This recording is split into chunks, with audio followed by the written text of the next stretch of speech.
எத்தனையோ விதமான துன்பங்கள், ஒவ்வொருத்தருக்கும் ஒரு விதமான பிரச்சனை இருக்கு. எந்த பிரச்சனை இருந்தாலும் சரி அல்லாஹ்ட்ட கேளுங்க, அல்லாஹ் நிவர்த்தி செய்து தருவார்.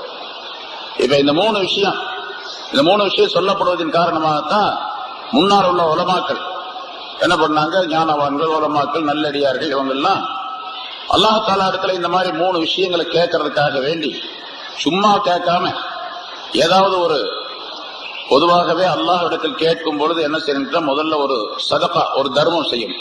ஏழை எளியவர்கள் தர்மம் செய்துவிட்டு அந்த தர்மத்தின் பொருட்டால் என்னுடைய தேவைகளை நிறைவேற்றி வைப்பாயாக, எனக்கு உணவளிப்பாயாக, என்னுடைய பாவங்களை மன்னிப்பாயாக, என்னுடைய துயரங்களை தீர்ப்பாயாக என்று கேட்டால் அந்த சதகாவின் காரணத்தினால் அல்லாஹ் தஆலா அதை நிறைவேற்றி தருவான் இல்லையா?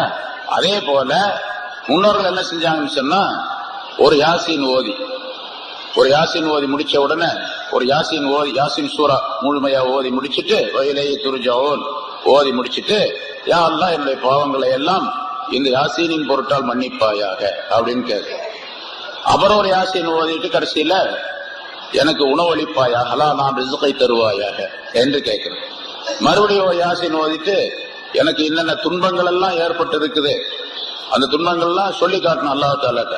எனக்கு இன்ன துன்பம், இன்ன கஷ்டம் ஏற்பட்டிருக்குது, இன்ன கஷ்டம் நடந்து கொண்டிருக்குது, இன்ன கவலைகள் இருக்குது அப்படின்னு அல்லாஹ்ட்ட சொல்லி காட்டணும். ஏன்னா அல்லாஹ்வுக்கு தெரியாம கவலை இருக்காது.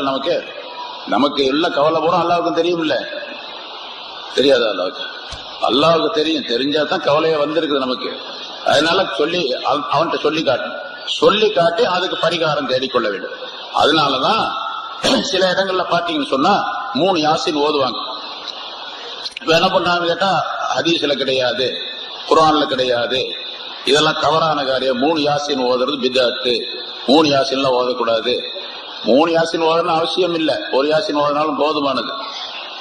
என்ன சும்மா துஆ கேட்டாலும் போதுமானது. ஆனா ஒரு யாசீனை ஓதும் பொழுது அந்த யாசீன் என்பது பொதுவாக எல்லா விதமான பிரச்சனைகளுக்கும் தீர்வாக பல நன்மைகளுக்குரியதாக அது இருக்கின்ற காரணத்தால் அது ஓதப்படுகின்றது. அவ்வளவு அது ஓதி துஆ கேட்கும்போது அல்லாஹ் தஆலா நம்மளுடைய தேவையை நிறைவேற்றி வைப்பான் என்ற காரணத்தினால் அது ஓதப்படுகின்றது.